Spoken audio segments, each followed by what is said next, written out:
말라기 3장 7절입니다. 하나님 말씀 구약성경 말라기 3장 7절 한 절이니까 함께 읽어보겠습니다. 시작.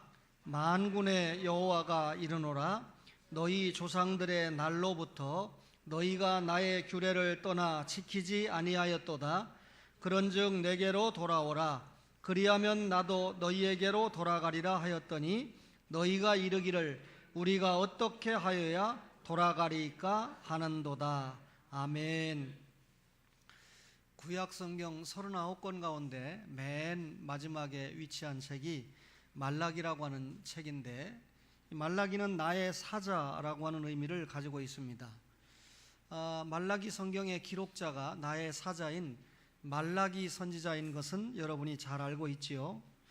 그런데 이 말라기 성경은 지금으로부터 약 2450년경에 기록된 그런 성경입니다.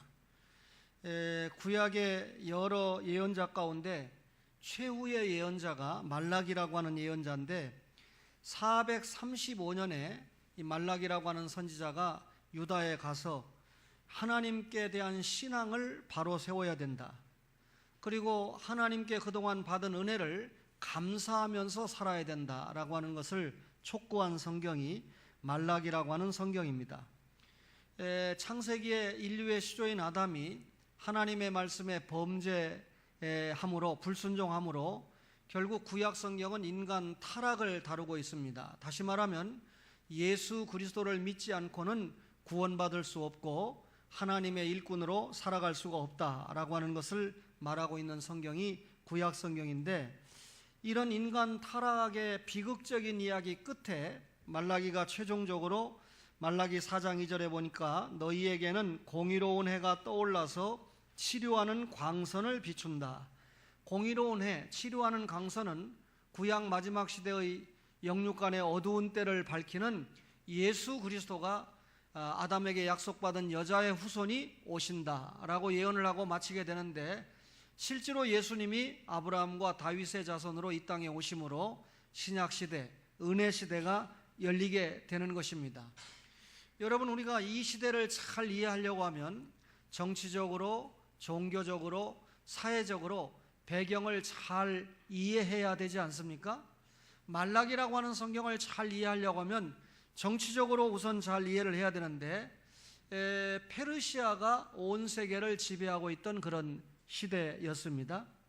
사회적으로는 가뭄과 병충해를 통해서 극심한 가난을 통과하고 있는 때가 말라기 선지자가 살아가는 때였고, 종교적으로는 이미 잠깐 말씀드린 대로 이스라엘 백성들이 바사, 페르시아의 고레스가 해방을 시켰잖아요. 그래서 바벨론 포로 생활을 마치고 유다 예루살렘으로 돌아왔지만 하나님의 성전을 무시하고 성전 예배를 제대로 드리지 아니함으로 말미암아 오늘 말라기가 지적한 것처럼 영적으로 육신적으로 타락한 시대가 말라기가 살고 있던 그런 시대였습니다. 오늘 이 시대에 사람들이 뭐라고 그럽니까? 주님께서 어떻게 우리를 사랑하셨나이까? 말라기 1장 2절을 보실래요? 여호와께서 이르시되 내가 너희를 사랑하였노라 하나 너희는 이르기를 주께서 어떻게 우리를 사랑하셨나이까 하는도다. 하나님이 뭐라고 대답합니까? 나 여호와가 말하노라. 에서는 야곱의 형이 아니냐? 그러나 내가 야곱을 사랑하였고 에서는 미워했다. 이렇게 설명을 하고 있습니다. 하나님께서 우리를 사랑하시는 것은 성경적으로 보면 영원한 사랑이고 무궁한 사랑이고 언약적인 사랑입니다. 이스라엘 백성은 여러분이 잘 아시는 것처럼 하나님 앞에 선택받은 민족 아닙니까? 따라서 이스라엘 역사를 공부하는 것은 하나님 나라 역사를 공부하는 것이고, 그 속에 나타난 뜻은 하나님의 뜻이 전개되는 거 아니겠습니까? 어떤 민족보다도 이스라엘 민족은 하나님의 사랑을 많이 받았는데도 오늘 주께서 어떻게 우리를 사랑하셨나이까? 이 말은 무슨 말이죠? 당신이 우리를 사랑한 거 모릅니다. 하나님의 사랑을 받고 있는데 하나님의 사랑을 받고 있지 않다고 말합니다. 이것이 신앙적인 자세가 아니라 불신앙적인 자세다. 자녀가 부모의 사랑을 받고 있는데도 내가 우리 아버지에게, 우리 어머니에게 사랑을 받고 있지 않다라고 말한다면 그 얼마나 불효한 일이 되겠습니까? 오늘 이스라엘 백성들이 주님께서 어떻게 우리를 사랑합니까? 이런 반문은 그 당시의 종교적인 상황이나 사회적인 상황을 한마디로 보여주고 있습니다. 다시 말하면 영적으로 대단히 무지한 상태에 있었다. 백성들이 하나님의 사랑을 알지 못하는 그런 시대였습니다. 하나님께서 이런 백성들을 이해시키기 위해서 야곱과 에서를 비유로 설명하죠. 내가 야곱을 사랑했고 에서는 미워했다. 여러분, 야곱은 특별히 하나님 앞에 사랑을 받을 만한 조건이 있어서 사랑했다는 말이 아니죠. 하나님의 주권적인 사랑을 설명하는 거 아닙니까? 하나님은 이렇게 이스라엘 백성들을 자신의 의지대로 선택을 했고, 그리고 선택한 이스라엘 백성들을 사랑하시되 대충 사랑한 것이 아니라 끝까지 사랑했다, 이렇게 말씀을 합니다. 그런데 여러분, 자식들이 부모님이 평상시에 자신들을 마음에 두고 기도하고 어떻게 하면 자녀들이 잘 될까를 연구하고 또 실제로 영육간에 희생하는 분이 부모님인데, 그거 알지 못하고 자식들은 당장 자기에게 부모가 차를 사주고 아파트를 하나 사주고 손에 뭘 줘야 우리 아버지 어머니가 날 사랑한다, 이렇게 생각하는 것처럼 지금 이스라엘 백성들이 당장 영적으로 하나님이 얼마나 저들을 사랑하고 인도하는 것을 알지 못하고 저들이 계속해서 하나님, 당신이 우리를 사랑합니까? 라고 반문합니다.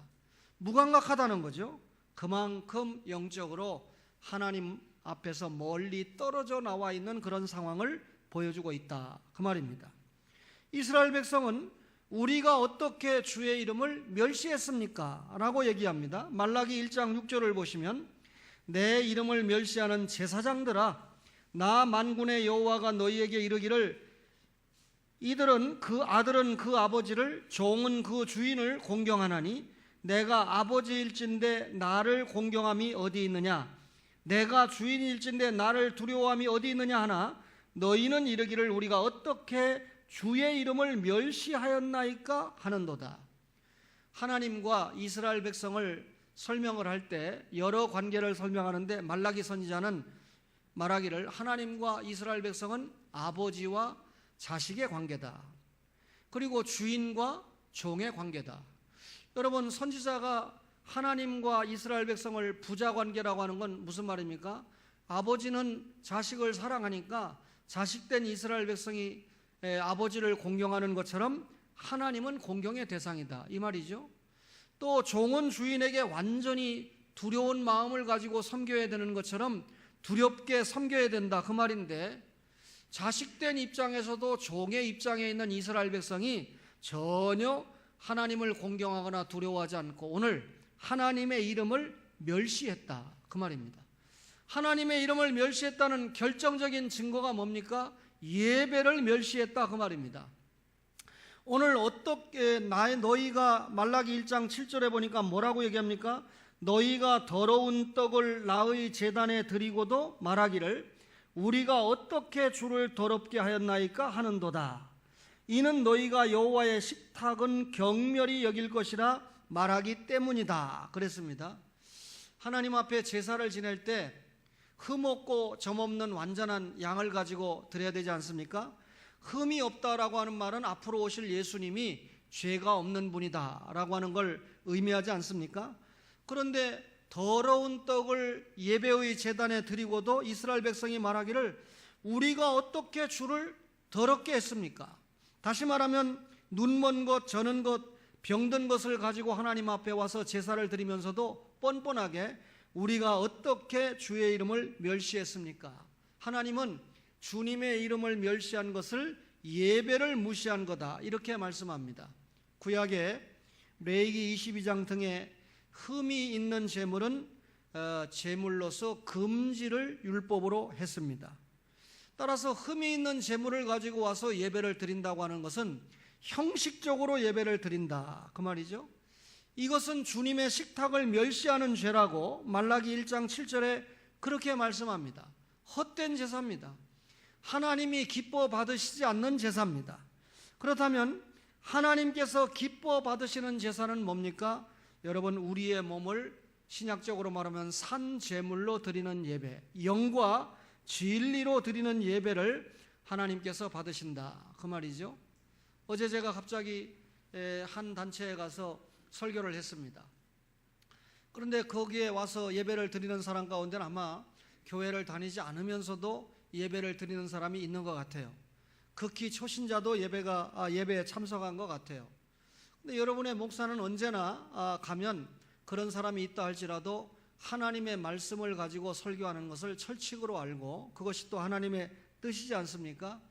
예배가 다 마쳐지고 나니까 동행했던 권사님과 전도사님과 제 아내가 이야기를 합니다.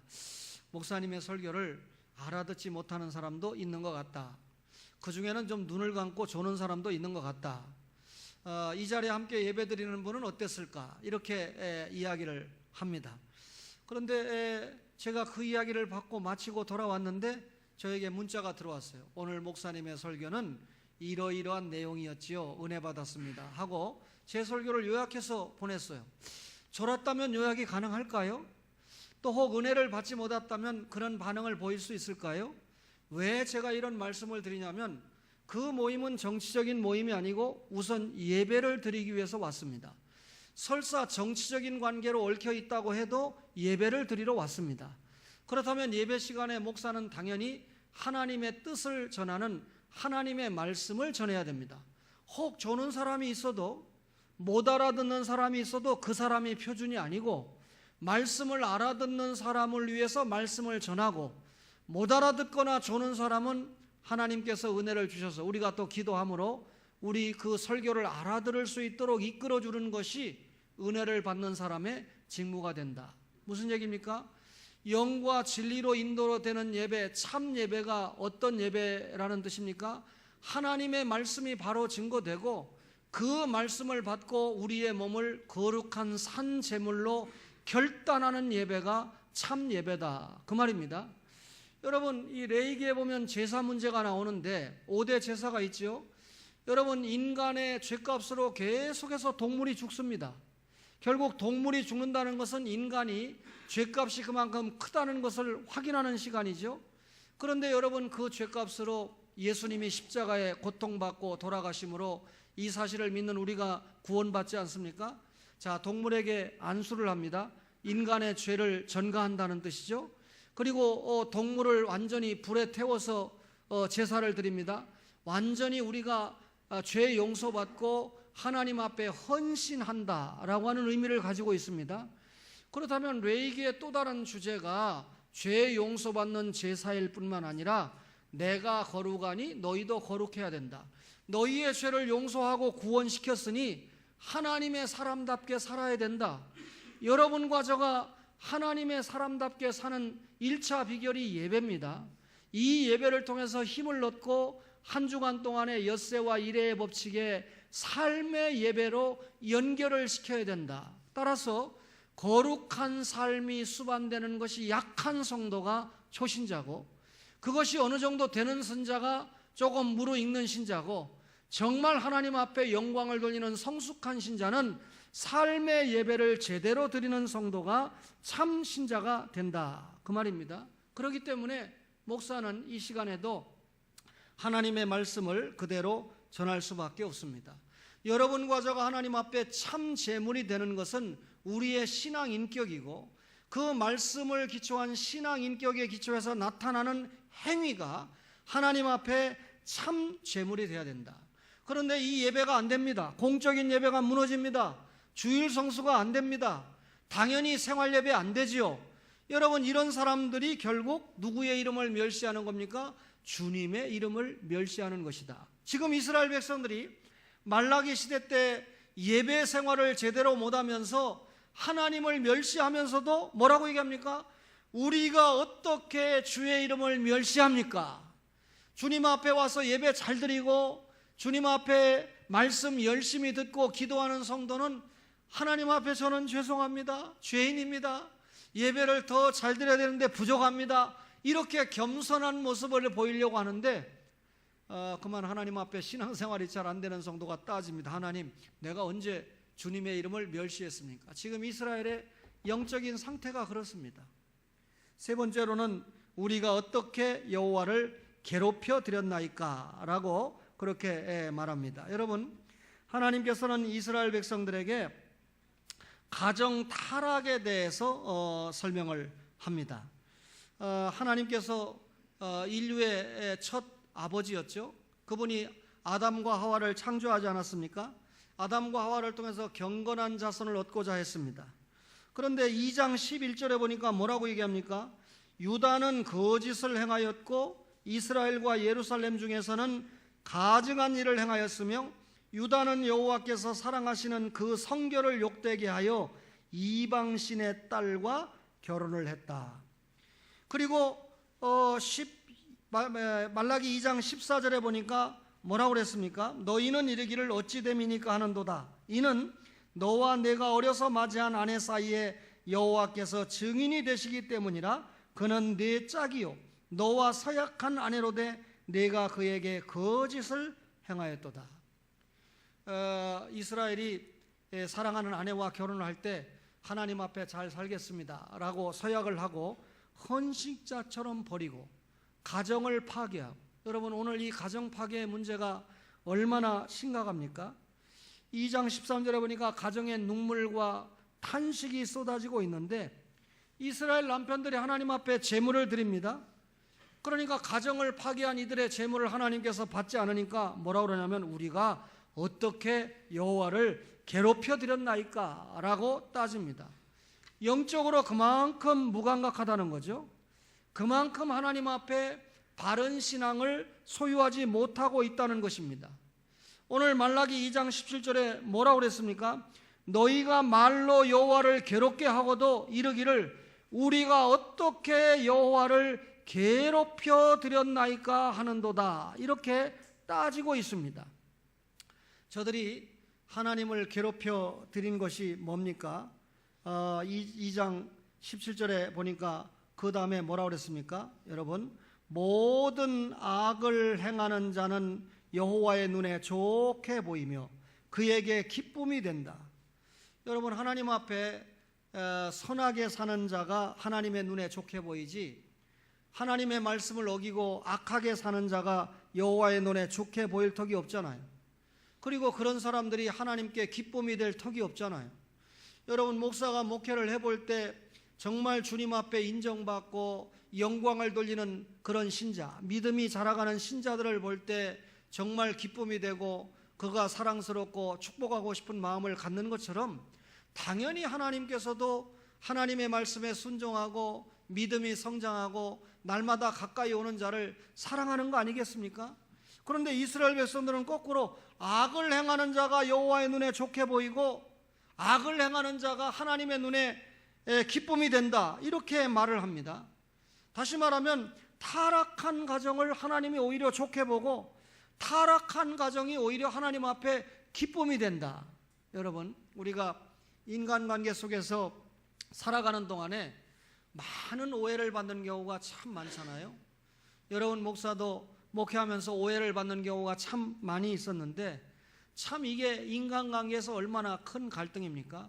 그런데 여러분, 사람에 대해서 오해를 받을 때 얼마나 우리 마음이 괴롭습니까? 얼마나 그 오해가 풀릴 때까지 마음이 아픕니까?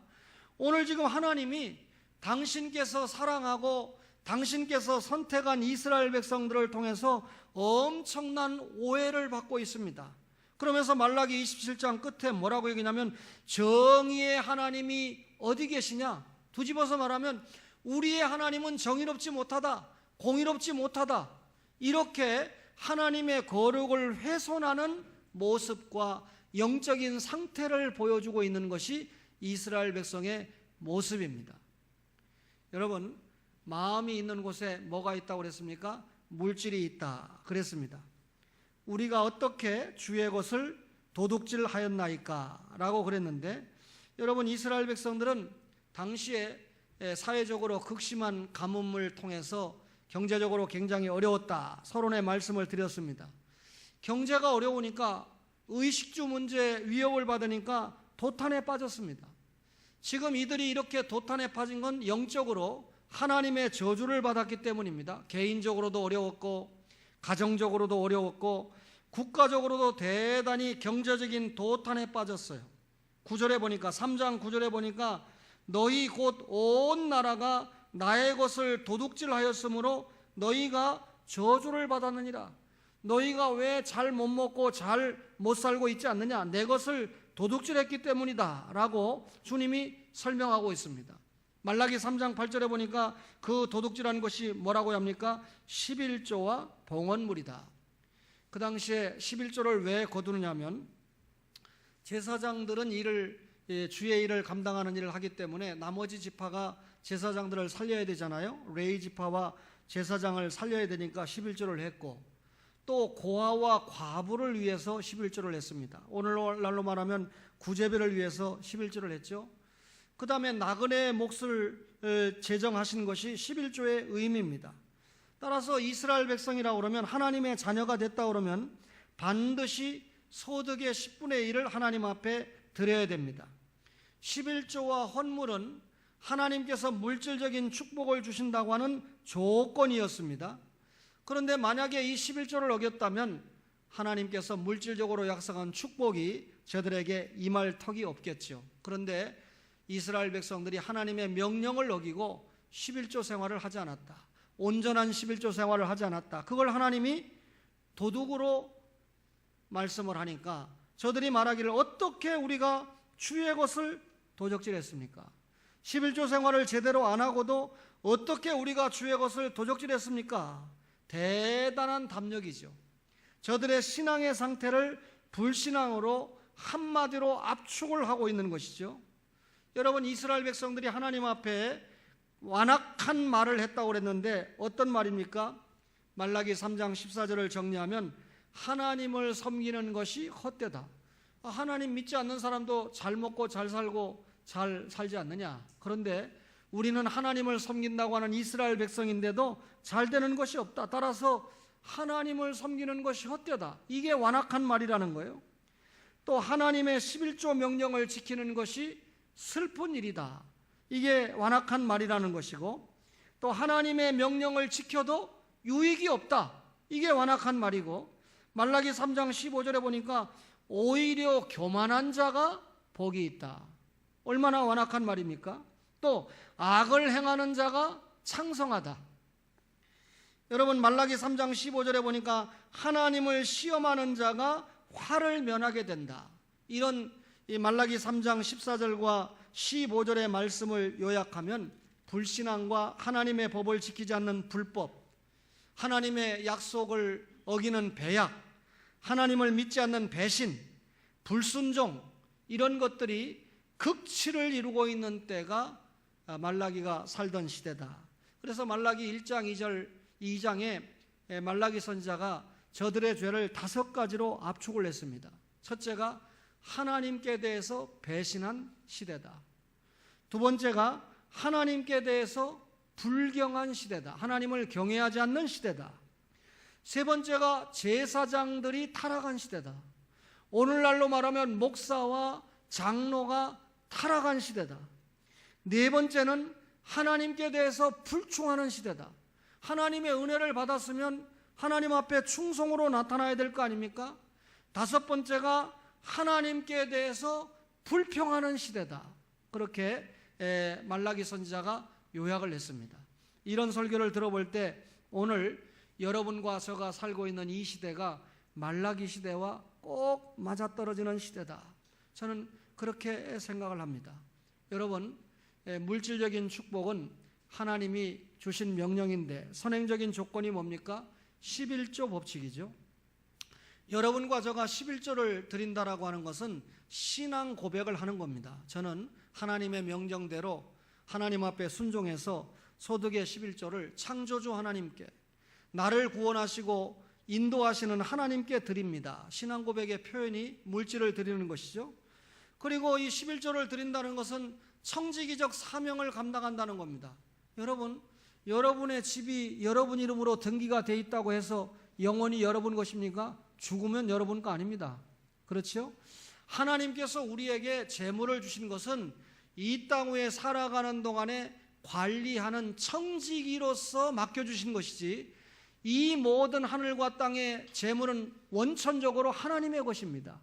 따라서 어떤 사람에게는 더 많이 맡겨주고 어떤 사람에게는 좀 덜 맡겨주고 했습니다. 저 같은 사람에게 하나님께서 200억 원을 맡겼다 그러면 제가 오늘 여기서 설교 못할 수도 있어요. 타락해가지고. 그렇게 맡기지 않습니다. 또 그렇게 맡겨주셨다고 하면 하나님이 원하시는 일을 위해서 빨리 흘려보내야 됩니다. 재정부를 맡은 우리 정찬배 장로님이나 선교부를 맡은 집사님들이 여러분들이 드리는 헌금을 매주마다 어떻게 의롭게 흘려보내느냐, 어떻게 선교하고 어떻게 구제하는데 사용하느냐 하는데 목적을 두고 있습니다. 제가 가급적 진짜 한 주에 100만 원 이상을 남겨서는 안 된다. 다 의롭게 지출을 해야 된다. 교회가 재물이 쌓이면 타락하거든요. 또 여러분, 교회가 헌금이 들어오면 헌금을 드린 목적대로 선교하고 구령하는 일에 열심히 사용을 해야 됩니다. 청지기경의 사명이죠. 또 11조 생활은 축복의 방편이라는 겁니다. 여러분, 내 부모를 공경하라. 그리하면 내가 땅에서 잘 되고 장수한다. 바보가 아닌 도마기예요. 사람에게 소원을 물어보면 세 가지를 말합니다. 잘 되는 거, 그죠? 사업도 잘 되고 여러 가지 잘 되는 거, 이게 소원이고, 두 번째는 뭐니 해도 건강하게 사는 것이죠. 그리고 장수하는 것을 이야기합니다.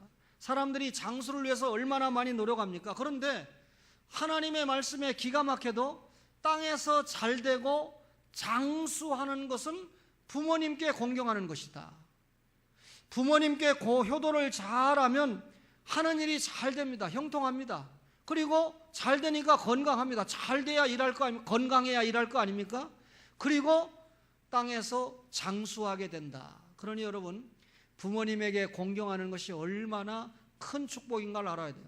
아직도 나에게 공경을 받을 만한 부모가 있다는 것이 얼마나 큰 행복인지 모릅니다.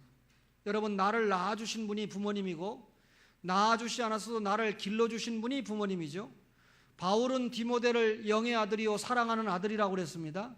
에베소 2장 22절에 보면 디모데가 바울을 아비같이 여겼다 그랬습니다. 그러니까 여러분, 이 사회를 살아가는 동안에 많은 부모를 섬길 수 있는 사람은 진짜 큰 인물입니다.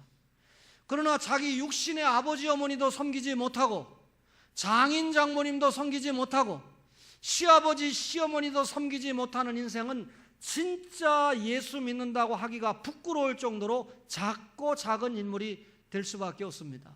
이런 말씀을 받는 여러분들이 사회적으로 부모를 많이 만들어 섬기는 큰 인물이 되시기를 바랍니다.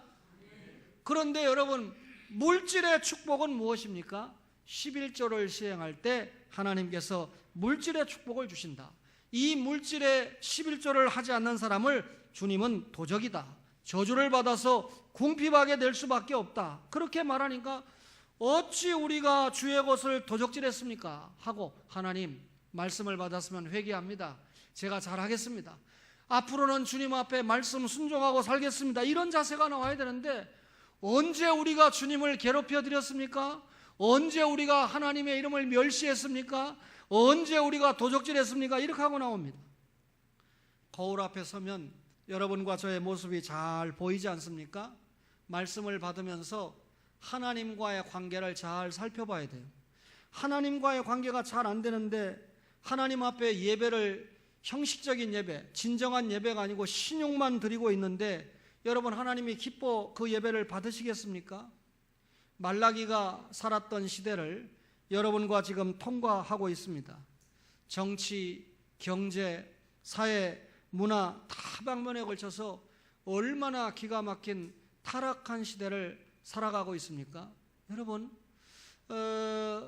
제가 강단에서 이런 말을 하면 정말 목사의 마음이 여러분들에게 거칠게 표현이 될지 모르는데 어떤 사람이 음주운전을 4번째 해가지고 벌어먹고 살겠다고 쓰레기차에 매달려서 이 쓰레기를 줍고 있는 차를 음주운전이 받아가지고 그 사람이 평생 다리가 잘리고 생명은 거쳤지만 불구가 됐는데, 그렇게 만든 사람은 술 먹고 운전을 했기 때문에 과실치사다. 그래가지고 뭐 집행유예로 나오는, 음주운전을 내보내면 똑같은 상황이면 사우디아라비아인가 이 나라는 무기징역이랍니다. 아니면 사형이랍니다. 근데 우리나라는 집행유예로 나오는 나라예요. 이 집행유예로 나올 수 있는, 판결을 할 수 있는 판사의 부모나 자식이 그런 상황으로 음주운전 받은 자에게 피해를 입었을 때 과연 내 아들, 딸을 음주운전을 4번씩이나 한 사람이 이런 엄청난 사고를 내서 생명을 빼앗았을 때 집행유예나 여러분 이렇게 풀어줄 수 있을까라고 생각할 때 기가 막힌 시대에 우리가 살고 있어요. 이게 이 사회적인 현상인데, 교회 안에도 무감각해서 하나님의 말씀으로 살지 않아도 도덕적으로 양심이 되니까, 여러분 처음에 100원 훔칠 때는 양심에 떨리는데 그게 이제 넘어가면 1000원을 훔쳐도 바늘도둑이 소도둑 된다고 하나님의 말씀을 어기는 죄를 지어놓고도 모릅니다. 무감각합니다. 장로님들은 오늘 당회를 하셔야 되기 때문에 생각을 하겠지만, 제가 정말 지난 주간에 얼마나 고나게 살았는지는 여러분이 너무 잘 아실 겁니다. 월요일날 서울 강의를 하고 화요일날 부산에 가서 강의하고 올라왔습니다. 수요일날 수요예배 설교를 하고 목요일날 가서 부산 가서 또 강의를 하고 왔습니다. 우리 대학생들에게 신앙과 인성의 기독교의 효에 대한 강의를 열심히 하고 올라왔습니다. 그리고 금요일날 새벽기도 설교를 하고 제가 양평에 가지 않았습니까? 이 양평에 이원조 목사님이 남긴 이 유산을 정말 어떻게 하나님 앞에 잘 사용을 받아야 되느냐 하는 고민을 하고 있는데, 목사님이 다른 목사는 믿지 말아라. 신 목사님밖에 믿을 사람이 없다. 신 목사님하고 상의를 해라. 뒤집어 놓고 말하면 저에게는 엄청난 짐입니다. 그러니까 제가 가서 상의를 해줘야 되고 살펴야 되니까 그렇게 피곤한 중에도 제가 운전을 해서 양평을 갔어요. 그날 11시가 시차례가 시작되는 시간인데 그쪽이 선약이었기 때문에 부득불 제가 시차례 못 가겠습니다 라고 연락을 했지만, 아침에 모임이 좀 빨리 끝나서 양평에서 9시 반에 출발했어요. 시차례를 참석하겠지만 조금 늦겠습니다. 시차례에 도착하니까 어느 정도 모임이 끝나가는 시간에 제가 도착을 했습니다. 시차례에서 모이는 교회에서 당연히 식사 대접을 하거나, 저 같은 경우는 용서하세요, 우리 교회는 시차를 해도 그동안 교회 돈으로 식사를 사용한 적이 없습니다. 장로님이 내거나 권사님이 내거나, 그도 없으면 목사가 개인적으로 제 돈으로 목사님들 대접하고 말지요. 그런데 공금으로 식사를 한다는 거예요. 공금으로 식사를 하면 용서하세요. 뭐 아침이니까 점심이니까 자장면은 너무하다 할지라도 설렁탕 한 그릇씩 먹고 말지, 계절밥상인지 뭔지 갑니다. 그리고 거기 가서 또 그것만 먹어도 충분히 먹을 수 있는데 온갖 사이드 음식을 시킵니다. 뭐 장어도 나오고 뭣도 나오고. 내가 그 영수증을 달라고 그래서 오늘 장로님들에게 보여드리려고 가지고 왔어요. 제가 쫓아갔습니다. 제가 전 시찰장 아닙니까?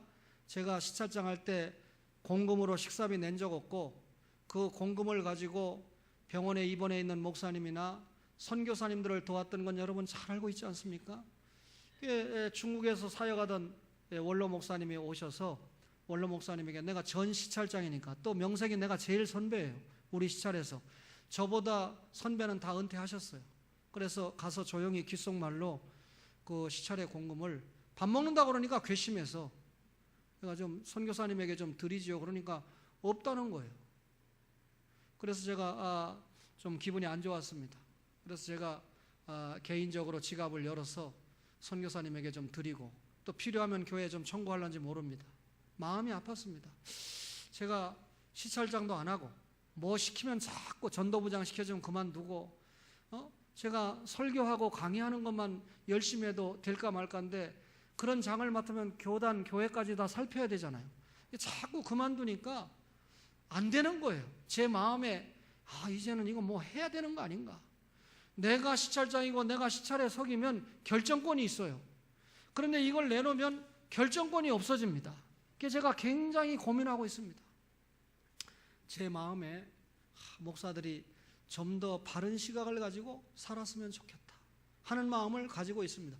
제가 이런 시간에 이런 말씀을 하는 것은 우리 장로님들이 지금까지 너무 잘해오고 있으니까, 우리 교회가 앞으로도 이렇게 살아가야 된다. 여러분들의 기가 막힌 헌금을 가지고 왜 여러분 먹고 마시는 데 씁니까? 선교하기도 바쁘고 구제하기도 바쁜데, 그런데 혹 먹고 마시며 쓸 상황밖에 안 된다 그러면 최저로 아껴서 써야 될 거 아닙니까? 이것저것 공금이라고 공짜 돈이라고 막 써제끼고. 그러니까 여러분 제사장들이 타락하고 한국교회가 헌금이 줄고 성도들이 헌금을 해도 기쁨이 없고 뭔가 나타나는 구령의 열매도 나타나지 않고 그렇게 되는 거 아니겠어요? 우리 장로님들이 오해할지 모르겠어요. 야, 이제 드디어 우리 목사님이 시찰장도 할 끼고 노회장도 한다고 하겠구나. 예, 제가 만약에 시찰장을 계속하고 노회장을 한다고 그러면 그에 우리 교회에서 2천만 원 정도는 예산을 내놔야 돼요. 활동비로. 부지런히 시찰교회 찾아다녀서 어려운 교회, 문제를 만난 교회 위로를 해주고, 목사님 나도 개척할 때 바꾸고 나도 개척할 때 아이 등록금 때문에 고통을 받은 적이 있습니다. 그래도 시찰장이 함께 기도하겠습니다. 힘내세요 하고 40-50만 원 주고, 그러면 사모님이 용기를 가지고 주의 종의 사명을 감당하지 않겠습니까? 그런 자신이 없으면 시찰장 하지 말고 노회장 하지 말아야 돼요. 그런 자신 없으면 목사를 시찰장으로 노회장으로 내보내지 말아야 돼요. 무슨 노회장 할 줄 몰라서 노회장 안 합니까? 시찰장 할 줄 몰라서 안 합니까? 능력 없으면 거절해야 돼요. 하나님의 축복이 없으면 거절해야 됩니다. 뒤집어서 말하면 여러분의 목사가 그런 사명을 감당하게 하려고 하면 교회가 뒷받침이 돼야 되고 성도들이 축복을 받아야 된다, 그 말이죠. 우리 교회 집사님들은 대부분 한두 명 빼놓고는 11조를 시행합니다. 또 온전한 11조를 시행합니다. 따라서 우리 교회는 작은 교회 같지만 하나님 앞에 물질적으로 초기부터 도움을 주면서 선교하면서 여기까지 달려온 교회입니다. 사랑하는 초원의 가족 여러분, 앞으로도 여러분들이 11조 때 먹고 저주받지 말고 하나님 앞에 잘 감당함으로 영육간의 축복을 받아서 얼마 남지 않은 이 세상 하나님 앞에 멋있게 사명을 감당하는 그런 은혜가 있기를 주의 이름으로 축원합니다.